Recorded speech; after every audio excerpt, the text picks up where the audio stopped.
How quickly pass the days, long is the night. Lying in bed, awake, bathed in starlight. The words of the late great Peter Still. Oh, man. How could I not do my first musical retrospective on a Typo Negative album? In the years following his death, I've seen their work fade slightly into obscurity. But fortunately, Typo is far from forgotten. We are now a generation and a half past that of the Pepsi one, and so many new minds have learned of the Green Man and his blackened band. I consider myself very fortunate to not only have watched Typo Negative videos on MTV when I was but a little redheaded shit barely in elementary school, but I have seen them perform live on the Life is Killing Me tour when I was in high school. I'm not saying that to brag. Unfortunately, I could not take in the whole thing with the knowledge of what was going to come, but who can ever do that on anything? No, I enjoyed it just as I did any other concert I attended back then. I met plenty of newer fans to prove that you could have been a kid and been completely untainted by Typo at that time and still become massively influenced by their work even after their permanent post-mortem pause. I want to say it was extremely difficult to pick my first album to go into, but this one, World Coming Down, helped save me like so many other records of the time. However, this one was exceptional, extraordinary. And before I talk about its influence and life-saving qualities wrapped up in my losses of the time, let me give you a bit of background, just in case you don't even know who the hell I'm talking about. Because I know the four dicks from Brooklyn have a fan base that is very niche these days. And I want to give you lucky newbies a reason to check out the band and give that audio life to the dying season. If you listen to a greatest hits compilation, or a Typo Negative playlist, you'll hear many songs about romance, bloodlust, and sex on many dark levels. Not that that's a bad thing, but World Coming Down is a dramatic departure from that style of songwriting. Peter was writing about loss, depression, and death. This album would be the first turn towards later releases' personal and sentimental subject matter. There's always been a semi-comedic level to every Typo Negative release, but this one has most of its minor goofy angst neutered. Again, I love their humor, and I will definitely revisit that when I cover other Typo Negative albums in the future. But I just wanted to set the tone for what some might consider bleak. This is honest, and sometimes honesty is a little ugly. Okay, so here are some basics for the uninitiated. Not everyone is going to agree with this description, so please feel free to leave your hate in the comments. But from my perspective, Typo Negative is a gothic rock, quasi-doom metal band from Brooklyn, New York. Their height of fame would lie somewhere in the mid-90s when they were touring with Pantera and playing Ozfest. The band consisted of a 4-person lineup during their 21-ish year-long run. They had a change in drummers, but that was it. They had a deeply consistent music style that was born among that of close friends. This album had Peter Still on vocals and bass, Kenny Hickley on guitar and vocals, Josh Silver on keyboards and vocals, and Johnny Kelly on drums and vocals. The record was the band's first to reach the top 40 on the Billboard charts. The album had a mostly positive reception, but I'm not here to read you the wiki page for World Coming Down. In my non-critic, unprofessional opinion, it is very simple. This record is a perfect 10 on my scale of epicness, and a must listen. So, let's move on. This is the first of many deep dive retrospectives on music, and you can rest assured that you will leave with more than some knowledge of a musical masterpiece. You'll receive my narrative surrounding the album and how it influenced my own story. So, if you like my narrative take, then I hope it gives you a reason to lie drunk on World Coming Down's grave with a banquet of maple and oak leaves, and wait for the soil to split, pull you into the green light, and you can hear the body speak with its smoky breath. I want people to remain anonymous when it comes to friends, family members, and a few others, as they have accompanied many of the events within the stories on this podcast. I have also, in some cases, changed their names and relationships to the subject matter. However, their influence, for better or worse, or for sad, will be told. So, once again, let's cut through the digital calcification of the human mind and the impossibility of an actual recounting of events, even though this episode is based on a true story. My true story. Let's just call it a retrospective on a beautifully dangerous pirate ablaze, now back from the dead, as told by me, Johnny Stitches.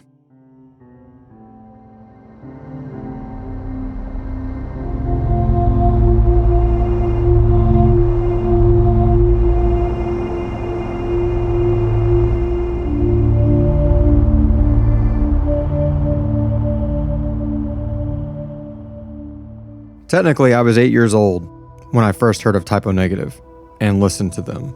But that is not for today's tale, and we will save that for the Bloody Kisses retrospective. World Coming Down graced my ears 6 years and another heart surgery later, and it would catapult my knowledge of Typo Negative from the casual to the obsessive. Unfortunately, I'd missed out on the hype for their previous release, October Rust. I only saw the Love You to Death music video once or twice on MTV as it played between other songs I was much more interested in watching. That worked out for the best, though. I don't think the subject matter of that record would have appealed to me that much in my early adolescence, not compared to how much I enjoyed it later, in the twilight of my teenage years. But don't worry, horn dogs. I will also have a deep dive on that record to sage your lust. Anyway, let's finish with the brutal, honest take on the feeling of inevitable loss presented in the 5th Typo Negative album, World Coming Down. As previously stated, I don't plan on reviewing the album, but there are some mechanics to the lyrics and the musical structure that I want to go over. But again, these are not ratings or a critique or a recommendation. I've already cemented my fanboy opinion on this album. As we look at the track listing on the back of my 23-year-old CD case here, I am immediately reminded of the era the record was released in, and the hilarious and sarcastic nature of the band. Okay, here they are. Track 1, Skip It. That's the name of it, and it's only 11 seconds long. Track 2, White Slavery. Track 3, Sinus. Track 4, Everyone I Love Is Dead. Track 5, Who Will Save the Sane? Track 6, Liver. Track 7, World Coming Down. Track 8, Creepy Green Light. Feel it. Track 9, Everything Dies. Track 10, Lung. Track 11, Pirate Blaze. Track 12, All Hallows Eve. And track 13, Day Tripper Medley. First off, tracks 1, 3, 6, and 10 are not songs. They are what we used to call skits or soundscapes. Tracks that kind of have no music and, just kind of fill the void. That's what I meant by the error of this album's release statement. 10 to 20 second skits were a big trend in the late 1980s until the early 2000s when the CD reigned supreme. At times, it was seen as a cop-out for record companies to release an album sooner for less budget and to falsely boost the number of tracks. But that's not the case with everyone. Typo Negative always had a very memorable set of soundscapes or skits. Track 1, Skip It, entirely makes fun of the whole CD skit idea in a very meta sense. It starts off making you feel like the CD is skipping, and when you realize it's not, and you're messing around with the buttons, it just goes, sucker, and then goes to the next track. Of course, that doesn't play super well in the MP3 streaming world, but it's still funny when this comes up on shuffle. However, the other soundscape tracks, Sinus, Liver, and Lung, are somber in their dark delivery. These tracks are wholly grounded in the heavy subject matter of this album. Track 10, Lung, is so sad it feels like a mini movie. A very dark movie. We listen to a man poisoning his lungs and finally succumbing to their deterioration as his family is devastated at his bedside when he expires. Yeah, for real. And we haven't even gotten to the music yet. I will not be able to go deep into every track, for this episode would be over a day in duration if I did. So here are my song summaries in track order. Starting off, White Slavery. This song is often labeled racist just because of its title, but that couldn't be further from the point. It's about cocaine addiction. Seems like a duh moment when someone explains it that way, but all you need to do is listen to the song or read its lyrics. Everyone I Love Is Dead. So yeah, this one's pretty self-explanatory by the title. But here is some extra lyrical clarification. Seems 3 years, though maybe 4. Someone drops dead, whom I adore. You love someone, there will be grief. The kiss of death, lips of a thief. So heart-wrenching, man. Oh, and this is the most anguish in the phrase, "God damn it," I've ever heard in a song. It sends goosebumps through me right now just thinking about it. Then we come to, Who Will Save the Sane? This one's kind of a mystery to me. I've always thought of it as the sane person, the anti-technology type, wondering who will save them in this crazy world where things are over-engineered and stuff is immediately obsolete. So take a listen and let me know what you think. World Coming Down. Here we go. I mean, again, another self-explanatory track, I think. His world is coming down, and he feels like it's his fault. At the song's end, Peter, or whoever it's from's point of view, gives into the feeling and decides to bring it on down with him. Creepy Green Light. Okay, first off, this song is my favorite on the record. The green light has its roots in Celtic folklore as a beacon to bring the dead back to the world of the living. And Peter, or the man, again, for whom this song's point of view is from, is lying on the grave of his loved one on Halloween. Halloween, right? The night when the world's living and the dead are slightly merged. The grave opens up and pulls him into her shadow domain. It seems the man, or Peter, succumbs to death via alcohol consumption or some kind of supernatural events. Then the moonlight, swirling fog, and green light reveal the love he thought he had lost. They are now together for their dark eternity. Or that's how I always interpreted it anyway. Everything Dies. The ultimate song for grieving and trying to cope with the loss of a loved one as you live after they pass. He sings beautifully, yet full of pain about searching for an answer for how you're supposed to move on and why this is happening. This track has a very cathartic power that I'll be revisiting shortly. Also, it has a really great music video. Pyretta Blaze. This fiery love song is about a person consumed by the flames of romance that will be the death of them. It's a very catchy tune and maybe my second favorite song on the album. It's so hard to decide. All Hallows Eve. At first, it might seem like a song dedicated to Halloween, but after a second listen, or a quick glance at the lyrics, it's about a man offering himself to Lucifer to either be with his dead love or trade places with her. Honestly, I love Kenny's vocals on the track, and it's a fantastic song, but it feels like it should have been on Bloody Kisses, and Creepy Green Light has a very similar message with better packaging. But of course, that's just my opinion. I know that this is some people's favorite Typo Negative song. I just don't feel like it fits the rest of the album. And yeah, that has been in line with some of the reviews I've read on this album being some people's least favorite due to its departure from their predecessors. And maybe that's why this song is so many people's favorites. Again, it's not as dark and delivery as I feel some of the other songs are. But again, you be the judge. And finally, Day Tripper, the medley. This track is very well built, especially for a medley of Beatles songs, including Day Tripper, obviously, If I Needed Someone, and I Want You, She's So Heavy. Kenny Hickley said once, "All four of us are huge Beatles freaks."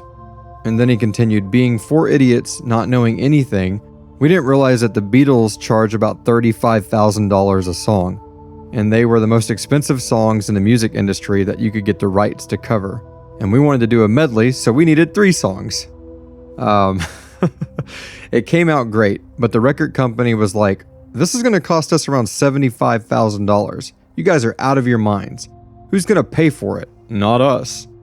Apparently, Josh Silver eventually convinced the label to handle the bill for the rights. Oh, and I do love how it ends so abruptly.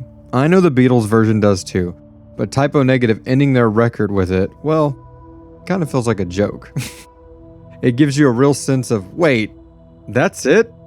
We came all through this grief, death, and darkness, and it's just over? Again, remember these summaries are drenched in my opinions and nostalgia, and your results will vary. But I do encourage you to check out this album and listen to it over and over. It won't be a difficult process, I promise. Okay, let's rewind my mind to the year 1999.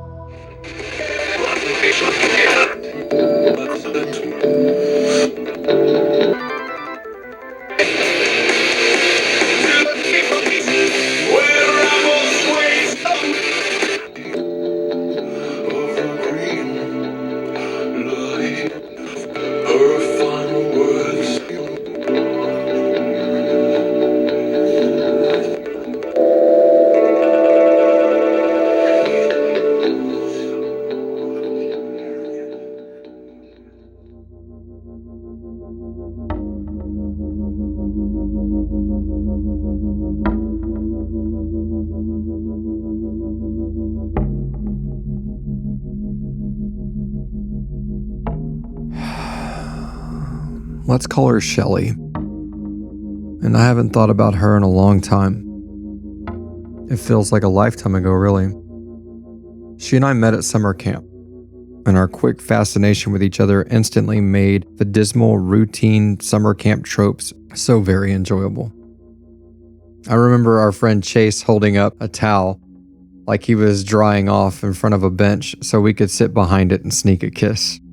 The counselors never noticed. We were both teenagers from 2 different parts of Texas, but we were so excited to continue the little love that we had found. I'm sure I don't have to remind you of that butterfly feeling when you were 14 or 15 years old, and when someone caught your eye, held your hand, or kissed your lips. But that magic was there, very palpable. Our innocent romance was coming to an end quickly, though, and we soon would have to try our hand at this long-distance relationship stuff. And not just the adult kind, the ones where everything is overseen via the parental units. We exchanged addresses and phone numbers, and held each other tight before the night would take us our separate ways. I still remember her smiling face. She was wearing a sleeveless yellow shirt and a white baseball cap. I could also see the gleaming tears in her eyes. Likewise, I was pretty choked up. And I knew even if this long-distance thing worked out, it would still not be until the next summer of the following year before we would even see each other again. That wouldn't happen, though. We would never see each other again.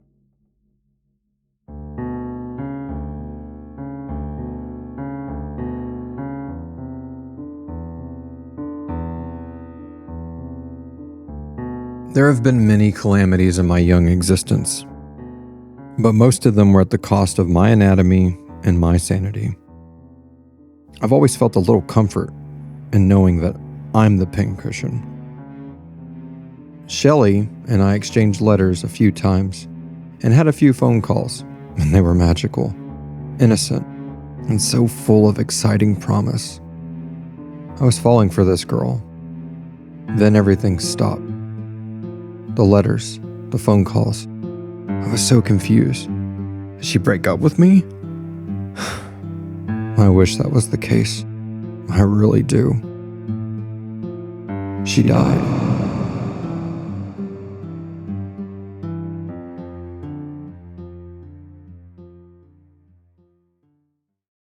In the late fall of 1999, I got the urge to call again after months of being lost on what went wrong. I was shaking with fear, anger, and hope with each ring. Finally, someone picked up, and the voice was familiar, but different, older sounding. It wasn't Shelley. It was her older sister. She apologized for her and her parents not responding to the letters or the answering machine messages. Her explanation was honest and entwined with painful tears as she explained the accident that claimed her sister. I was in shock, silent, mortified. She said her parents never really considered our relationship as anything serious, more of a pen pal kind of exchange. She asked me to stop calling. I let the receiver hit the floor after I hung up. I had never lost anyone that wasn't an older senior family member or a distant unknown relative. I didn't know how to grieve. I was beyond distraught, but confused on why I wasn't crying. What was wrong with me? However, I do remember when I finally broke into tears. And it was just later that night when I was listening to Creepy Green Light.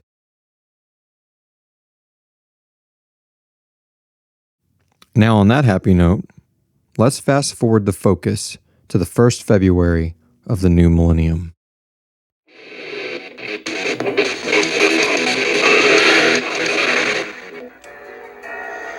But she died. He found, but I'm hoping she will die.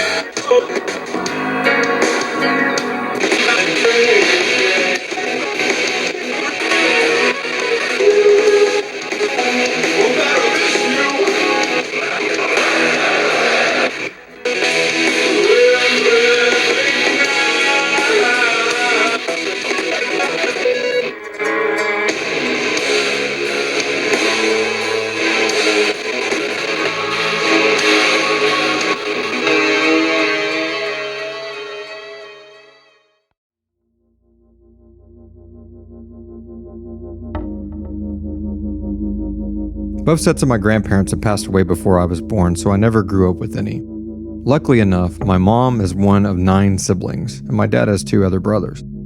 So there was no shortage of love. I was always going to my aunt's or uncle's house. I was fed treats you're not supposed to have that much of, watched horror movies, and connected on a grandparent-esque level. Some of my aunts and uncles lived close to us. Others lived in Houston, and some I only saw like once in a blue moon. Most of them had enough money to spare the occasional gift or Mexican restaurant lunch, but the one I really enjoyed listening to the most had none of those things. She was my mom's oldest sister. Let's call her Aunt Magdalene. She was the craziest. She had the mouth of a sailor, but a heart of gold. First, we would ride to the general dollar store, as she put it. She was always saying things backwards, which with her age and kookiness made me think of Yoda. I was allowed to pick out one toy for $1 and then $1 candy. God, she was terrific, a true sage. Wise. Again, like Yoda. She was the light of every holiday gathering, especially Christmas Eve. I felt like she brought the family together, just so they could all fight, get drunk, and then play poker before ending the night with so much love and laughter. God, I miss her. My aunt became one with the living force on February 20th, 2000. And just like Shelley, a few months earlier, I could not cry. I did have an extremely vivid dream of her passing before it happened, and I think I was in shock when it came true in a very similar fashion. However, that didn't explain why I wasn't crying when I saw my mom devastated and my brother in anguish, when I saw her in the casket, and when I was standing at the graveside service as so many loved ones were breaking down. At 14 years old, I was starting to wonder, had my surgical experiences left me numb, that I was devoid of human sadness? She and I were so close. She was the closest thing I had to a grandmother figure as a child. My grief was there. It just needed the right song to bring it out of me. On the way home, I loaded my Discman, That's right, my little Sony Discman. And I hit play. And yes, I did skip the first track. And the following 7 tracks didn't really click. I was just mindless, listening until the 9th song. Well, I love my aunt, but she died.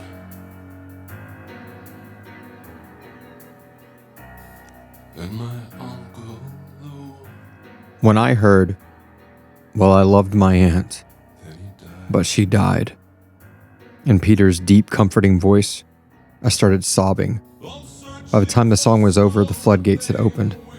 I just put Everything Dies on repeat the whole way home. As my sobs turned to sniffles, I felt human again, thanks to another typo-negative audio prescription. This new medicine had helped me grieve in the way creepy green light had brought catharsis to my lost summer girl.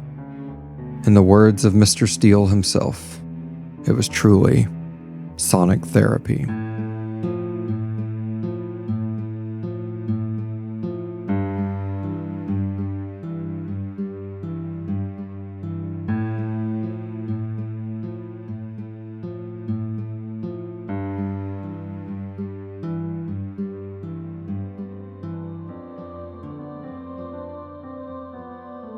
The world is a chaotic, beautiful place, and this album showcases that sentiment so well.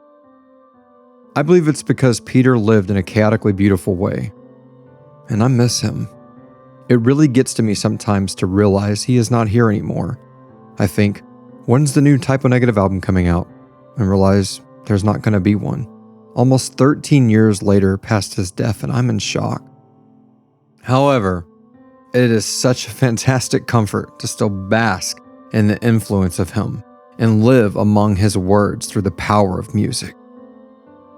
Thank you, Green Man, for creating a gothic immortality. And I appreciate you, the one listening to this. I appreciate the chance to tell you what made me, me. So please feel free to email or leave a YouTube comment or something along a few lines on a social network. Let me know what song, album, or artist helped you as Peter helped me. And if the planet's pain-filled depression is eating at you, I hope this record can bring you some solace, even if you feel like you're living in a world coming down.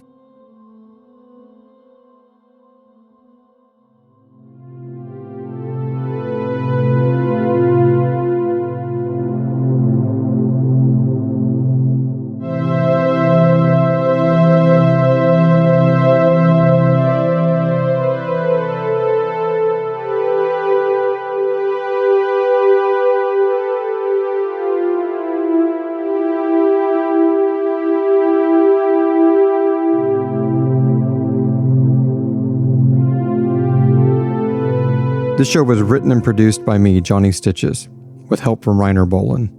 The episode music was performed by Eon Code. Email the show, johnstitches@gmail.com. Check out hearingthehaunted.com and sirenicide.com for more from my brain. Back from the Dead is made possible by our passionate patrons. Joining our Scarred Ones will help you get access to amazing free merch and shoutouts on the show, but most importantly, keeps the show from becoming a ghost itself. Find out more at patreon.com/sirenicide. We are grateful for their support. Without it, this show wouldn't be possible. Please consider rating and reviewing this show on your favorite podcast app. For Back from the Dead merch, Hearing the Haunted, or Sirenicide merch, including some super comfy t-shirts, stop by our store at tpublic.com/sirenicide. Stay up to date on all things by following me on twitter.com/JohnnyStitches or @JohnnyStitches, facebook.com/JohnnyStitches. You can go to our Sirenicide group and you can see everything happening from Eon Code, the Wars of Fate, all that good stuff. It's the Scarred Ones group, but you can just go to facebook.com/groups/Sirenicide. Instagram is Johnny.Stitches and YouTube is @JohnStitches or 9volt Recordings. Thanks for joining in, and hope you'll come back from wherever you are next time. And now, this is for you, Green Man. All elements of Back from the Dead are copyright 2023 by Atrium Dynamics, unless otherwise stated. Any duplication or use of this production without the written consent of Atrium Dynamics is prohibited. Please visit johnnystitches.com for more details.